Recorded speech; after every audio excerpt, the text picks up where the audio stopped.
good view, isn't it? Welcome to Chepstow Castle, 800 years old. So we're stood on the entrance to the drawbridge, moat, dungeon. yeah, but that view's lovely, isn't it? And Yeah. the river. Obviously, You certainly feel like you've entered a castle when you Yeah. come here, don't you? and you've got a good view of the sweep of the This river. is a good place to build it, isn't it? That's where you'd build it. But you've got to have access to... Oh gosh, that's a long way down.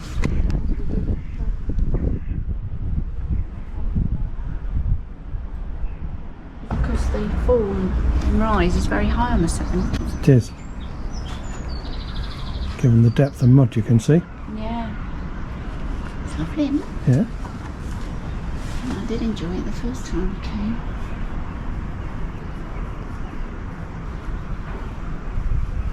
I assume this is where you store things. This is the cellar. Just up the stairs where we've just been is a small enclosed platform, possibly a tiny garden for the Lord and Lady and his guests to admire the view. Certainly a good place to admire the view, isn't it? It was of high status because, I mean, this is a cellar and look at all the detail on here. Yeah. Posh cellar. Posh cellar, albeit a little damp, but it's very posh. Oh, look, they've got somebody's carved their initials on these. JL. It's a lovely view, it's almost framed. I wonder how different it looked back in the day.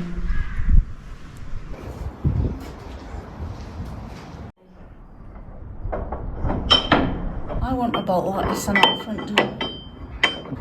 Oldest castle doors in Europe. Wow. They were innovative too. My second pair of glasses on. They guarded the first twin-towered gatehouse built in Britain. Pretty big ones as well, aren't they? Yeah. They're really impressive, aren't they? Welsh oak. Could well be. Or could be English oak. Doesn't say, does it? They were made no later than the 1190s. Blimey. Good grief. So they questioned the history of the castle and reviewed it. Probably because they didn't realise it went back so far.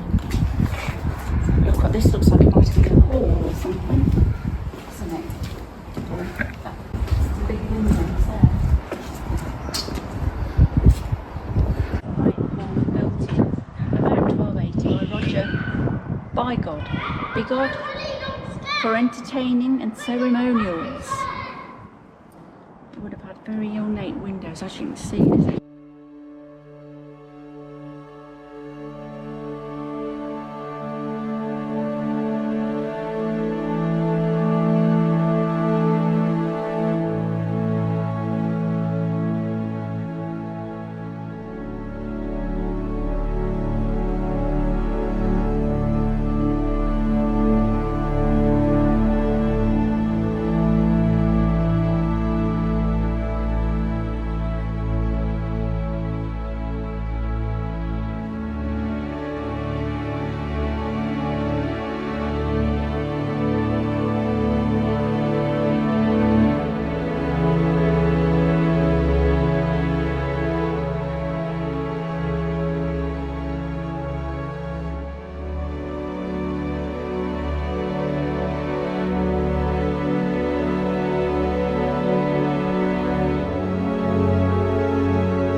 Of the regal room. Now clear up.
The cycle centre is probably the most well-known starting point for the trail. Bikes can be hired from here, and there is a cafe, toilets, parking and a shop.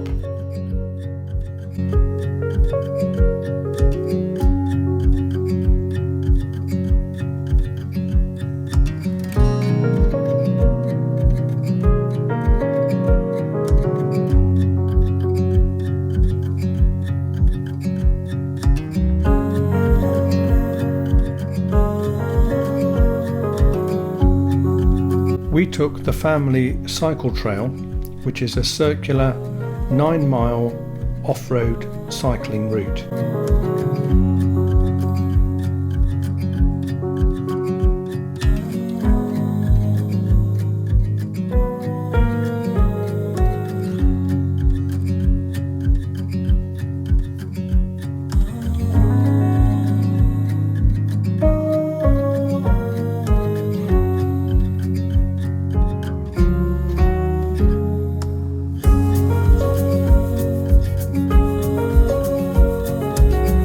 Some of the paths on the trail are former railway lines, so are long, straight and flat. And the whole route has been especially surfaced, so it's ideally suited for all ages and abilities.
Forest of Dean covers around 42 square miles and is an area of mixed woodland and one of the surviving ancient woodlands in England.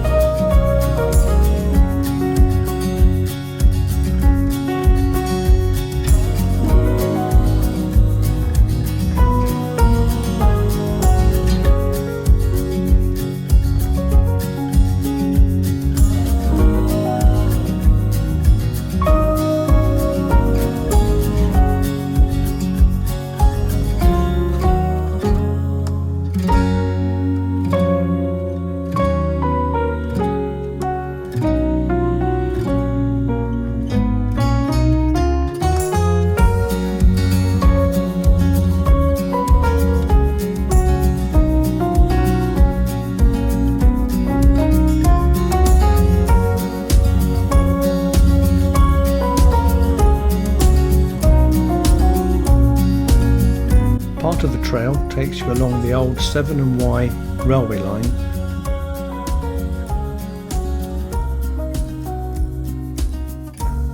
passing through former stations such as Drybrook, Cannock Wharf and Speech House.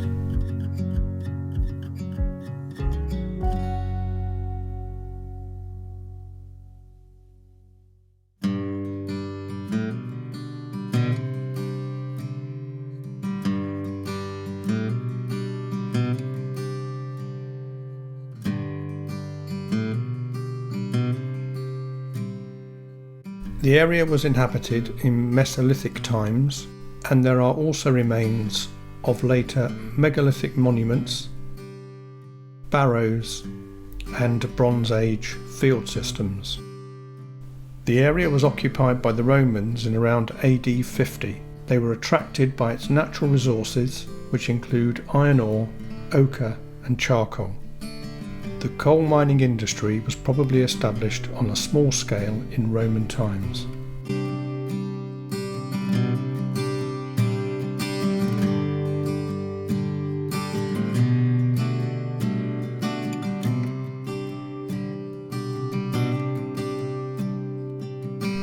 forest was used exclusively as a royal hunting ground for the Tudors and subsequently a source of food for the royal court. Its rich deposits of iron ore led to it becoming a major source of iron, and the forest's timber was particularly fine and was regarded as one of the best materials for building ships.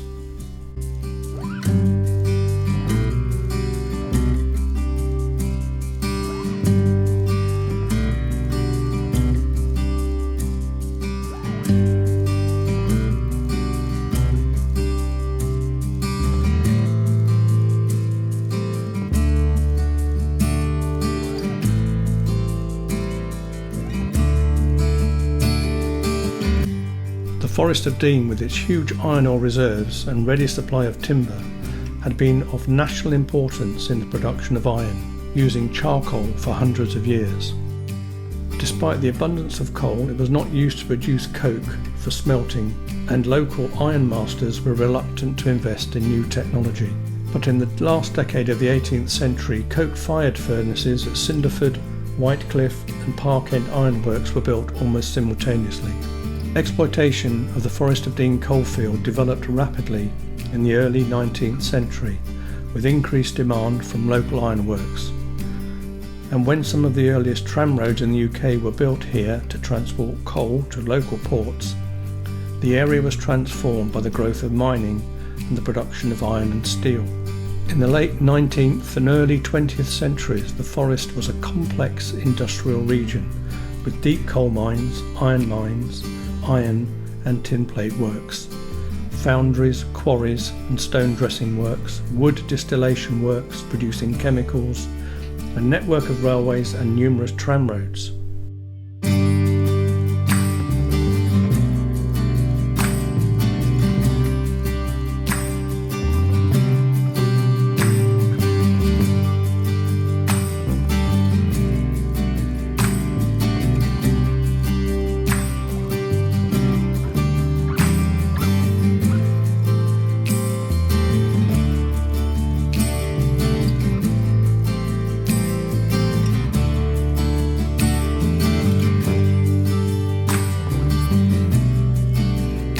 In 1904 there was a period of amalgamation of collieries which allowed deeper mines to be sunk. During the early 20th century, annual output from the coalfield rarely fell below 1 million tonnes.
The forest is home to wild boar. The exact number is unknown, but exceeds 100. A population in the Ross-on-Wye area on the northern edge of the forest escaped from a wild boar farm around 1999 and are believed to be of pure Eastern European origin.